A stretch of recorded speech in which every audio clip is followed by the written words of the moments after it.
Welcome everyone. This is our Wednesday Wisdom. This is where we go over tips, tricks, and knowledge of instrument repair. Today we're going to be going over the RooPads Extreme and how to set up a saxophone body to install these and achieve the best results.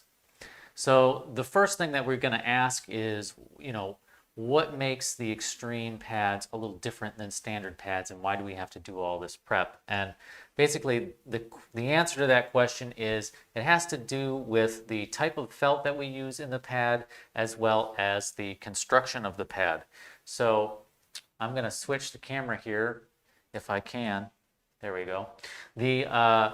A traditional saxophone pad is going to have a type of felt which is a wool felt, and that is going to be fairly flexible. And this is great for traditional style pads where you're using a lot of heat and you're pulling the pad into place, and it needs to have a lot of flexibility to work quickly and be stable.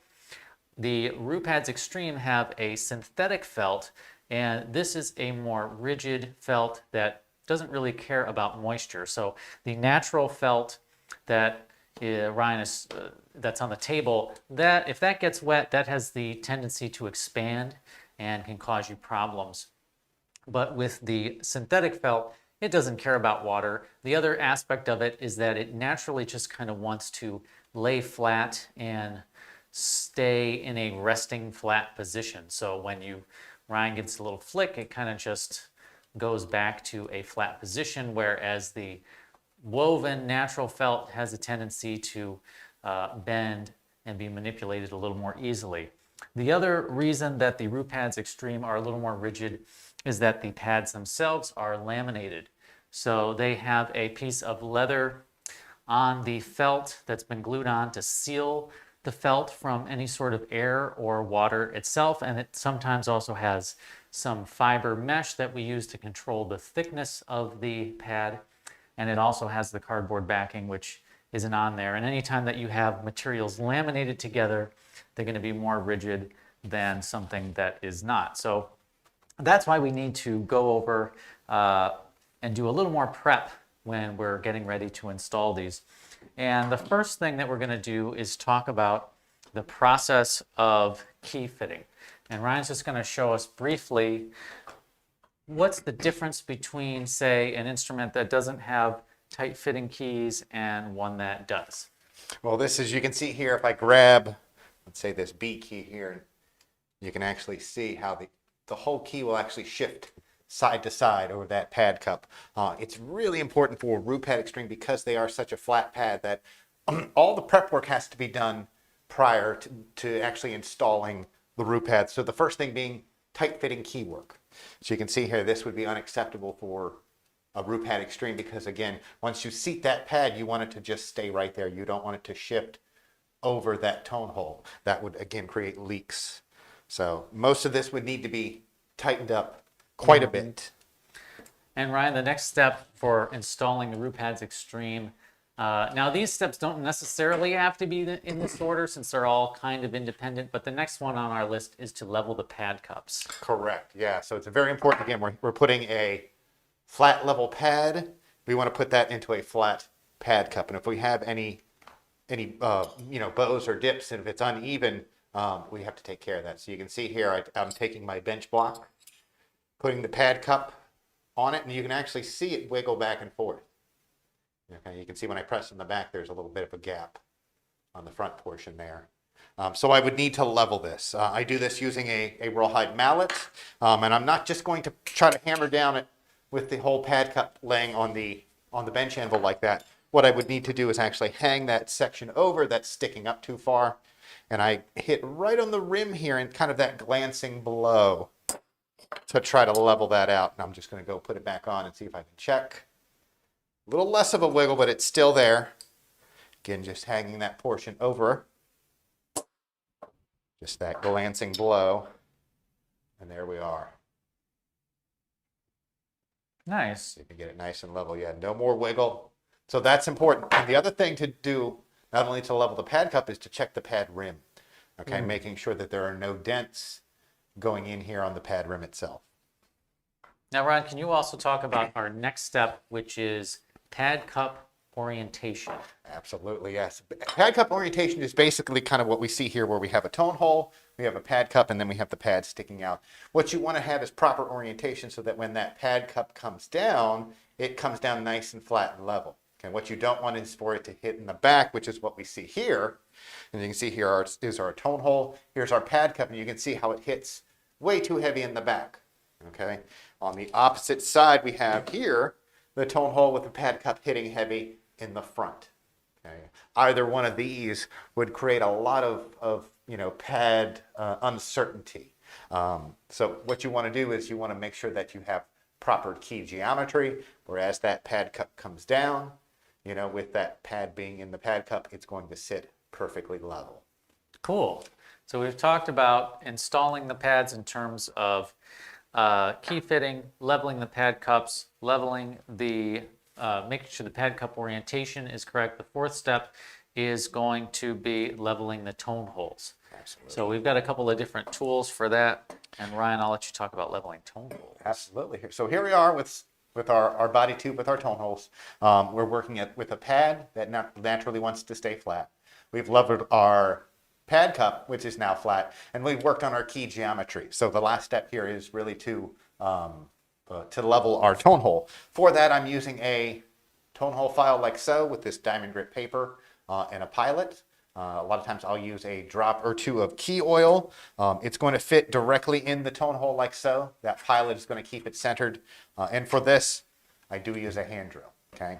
A couple things when I do use my settings, I set this clutch feature to be very light just in case something catches. It's not going to tear it apart. So it's not like I'm drilling a hole here. The other thing I'm doing is I'm setting, most drills have a high and a low feature. You don't want it to spin very, very, very fast. So that's the setting I'm going to use here. So I use a drop or two of key oil on the diamond skin, place that in the tone hole like so, and then I hold it like this. I'm not actually pressing down, okay? I'm just supporting the drill and letting it spin.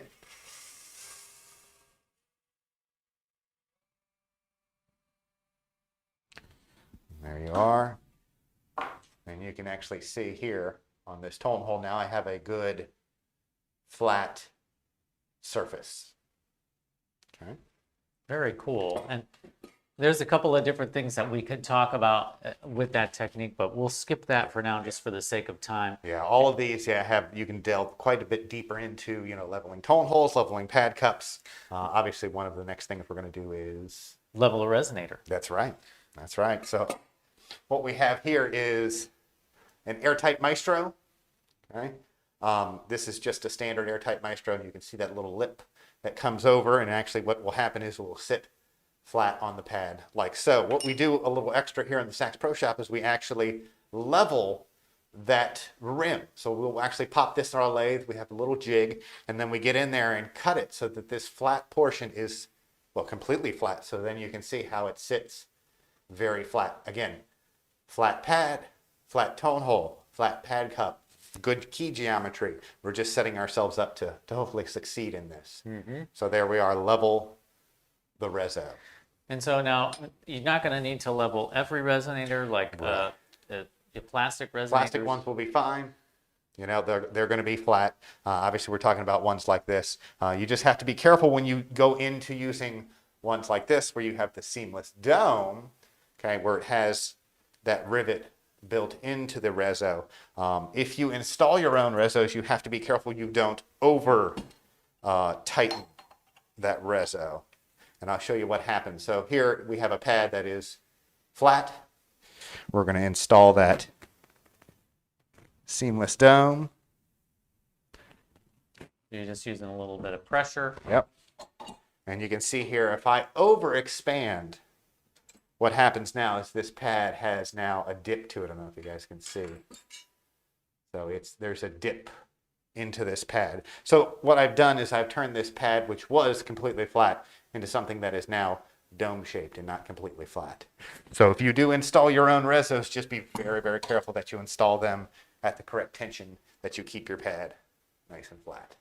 And in MusicMedic, when we install resonators, we have a couple of machines that are set to kind of compensate for the tolerance of the size of the rivet. And but that's true. If you're installing yours, either with it be a resonating machine like we offer, or if you have the punch, you do have to be careful to make sure that it's not too crazy. Exactly, yeah. Get overzealous with it.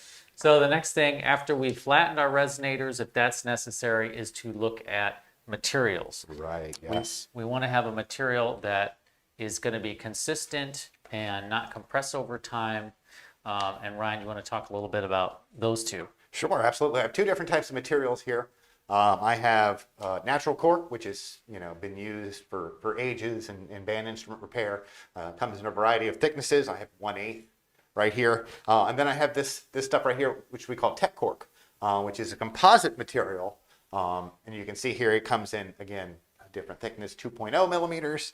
That obviously being 1/8 of an inch, but what you're going to want to use when you're dealing with extreme pads, because the tolerances have to be so tight, your key fitting is tight, your pad cups are level, your tone holes are level, hopefully you're using level resonators, you have to use materials that will withstand and stay in adjustment a lot longer. So for an example, I'll take an edge of this cork and I'm just going to compress it with my pair of pliers here. Not very hard, it's about an average firm handshake. As you can see it compressed, and then when I let go, you can see how it still is compressed. I can feel this crease right in here. All right. If I do that on this piece of tech cork, I'll go ahead and tighten that down. And you can actually see same amount of pressure. When I release, it still has the same dimensions. So the tech cork stays in adjustment a lot longer. And again, when you're dealing with a pad that needs these high tolerances and needs to have tight key fitting, you obviously want your materials to stay in adjustment too, which is why, again, I would suggest using synthetic materials, tech cork, ultra suede, Teflon. The only thing we use natural cork for in the Sax Pro Shop is for sax neck corks. So. That's right. That's right. We do use that for the neck cork. Okay. So we've talked about materials. I don't know why I repeated what you just said. That's okay. Really reiterate that so they really get it. So the next thing that we're going to do is talk about adhesive. I know some technicians like to use hot melt glue, and others like to use shellac. And Ryan, I know you like to use shellac. Yep.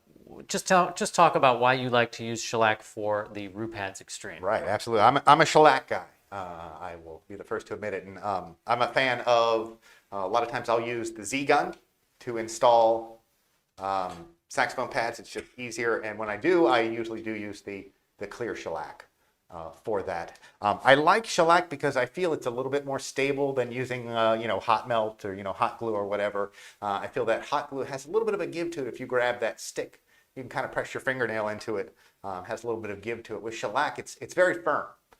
It's very firm. I like it because it's easy to work with. You heat it up just like with hot melt, float the same way. But I like it because it is very stable. Again, it's like materials. If you have a squishy soft material, it might go out of adjustment. If you have a squishy soft adhesive, that pad, that completely flat level pad, hitting that completely flat level tone hole, sitting in that completely flat level pad cup, won't be so flat anymore. And then can you talk about how much shellac you like to use? Absolutely. This is a big thing. If you have everything set up correctly, mainly your key geometry, if you have it set up like this, where that pad, as it comes down, it's perfect. You can use, just the bare minimum amount of shellac to get those micro little adjustments that you need. You don't need to really move the pad so much as if you had, maybe one of these setups. But I'll show you how much shellac I like to use on mine. You can see here, I'm just going to put just a little bit on the backing. So, and then I use my bench block, which is cool, so shellac will not stick to it, and I flatten it out. And this really gives me a good visual representation of how much shellac I put on. And I know I put the clear, so it's a little tough to see, but you can see that reflection, how it's covered that completely exposed cardboard area. And it's about as thick as a business card, okay? Maybe a little bit thicker in certain areas, okay? And that's about how much shellac I need to use, because again, the shellac is just holding that pad up into that pad cup. And again, you get those slight micro adjustments. If you're having to really push that pad in one way or the other, you need to recheck your key geometry. Okay, it's probably one of these. If it's sitting perfectly flat and level, you got a flat pad, flat tone hole, flat pad cup, everything's flat, it will seal. And Ryan, can we also talk about the heat source that you use? So you talked about shellac. What type of heat source do you like to use for these pads? Me, myself, I prefer the air torch. I like it because, again, it's hot air I'm dealing with. It's not necessarily an open flame, although you can still pad your traditional way if you do use open flame, alcohol lamp, or butane torch. You can use a flamethrower if you're good with it. Right. But I like using the air torch because I don't really want to use the hottest temperature there is. I usually set it between, 415, 420, 430, somewhere in that range when I first put the pads in. And then as I get closer to them being more sealed and more perfect, I drop that temperature down a little bit. Okay, I drop it maybe to like 350 to 375. Okay, so I start out in the low 400s, and as the pad becomes more and more in tuned with where it needs to be, there you go. And then how about actually installing the pads? So we've done all this prep work. We've talked about key fitting, leveling pad cups, making sure the pad cup orientation is correct, leveling the tone holes, using the proper materials, leveling the resonators if necessary.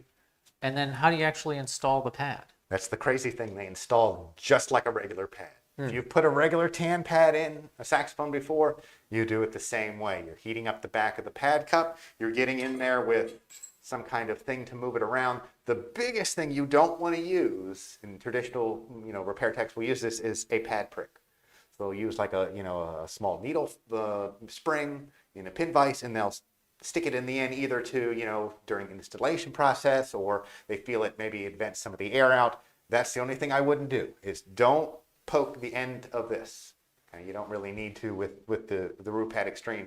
I would just use a regular pad slick. The other thing is you don't want to do the traditional way of putting something in between the tone hole and the pad cup here and then pressing down on this side to try to get the pad to move around. Okay, I would just use traditional method of your air torch. You're going to heat up the pad cup, and then you're going to get in with your pad slick and push this side down or push this side down. Other than that, it installs the same way as a regular pad. Excellent. And then there's been a lot of questions. Do they install better or play better than the standard RooPads? And I'll answer the first part. I believe, I don't need to believe, I know that they play better than standard RooPads. I've had a couple of sets over the years now since the Extreme pads have been created here, and I can say as soon as I got them a full set on my instrument, that my instrument responded better than when they had RooPads. The sound was basically the same, but the response was so much better. And I didn't have to kind of wait for the pads to be broken in. Usually with RooPads, they don't stick, but you also have to kind of play and let your saliva get in the pads, and it seals the pads, and then it plays great. With the RooPads Extreme, they don't stick, but they also play great and respond great right from the very beginning. So I feel like that's just the main advantage of them, and that's why they play better. Do they install any better or worse than RooPads, would you say? As far as the installation process, as long as you do all the prep work, okay, again, level, pad cups, tone holes, key geometry, materials, they're just as easy to install, but all the prep work has to happen. Gotcha. That's the thing. If you do all this prep work and you don't even install a RooPads Extreme, you do a regular tan pad, your padding will be so much easier. It's all about this prep work. And then what about student instruments? I know some of you who will watch this are going to be working on a student instrument. Should they or could they install RooPads Extreme on a student instrument? That's a great question. The answer could and should is completely different. Could you? Yes, absolutely. You could install RooPads Extremes on a student level instrument. But again, you would have to do all this prep work in order to do that. So you got to ask yourself, are you willing to do all that prep work? If you do all the prep work for, putting RooPads Extremes into a student horn, yes, it will happen. On the other hand, now, should you you have to answer that for yourself. So as long as you're Right. willing to do all this prep work, the keys have to be tight. Your pad cups have to be level. Your tone holes have to be level. You have to use the proper adhesive. You have to use the proper rezos installed the correct way. Your materials have to be correct. What else am I missing? It's a lot. It's a lot. Yes. So if you Tone do holes, all this yes. prep stuff to a student horn, can you achieve the results that you're looking for with the RooPads Extreme? Yes, you can. And, you know, if you're a professional technician and the customer is willing to pay for all of that work, Absolutely. by all means, yeah. Yeah. Excellent. Well, Ryan, thank you so much for that excellent information. Thank you all for watching. This has been our Wednesday Wisdom. If you are liking this live stream, please feel to like and subscribe and share this around. We're also going to be having a key fitting course with Ryan on July 22nd. And we're also going to be doing a basic repair course on June 1st. So check out MusicMedic.com for that. And until next time, happy repairing.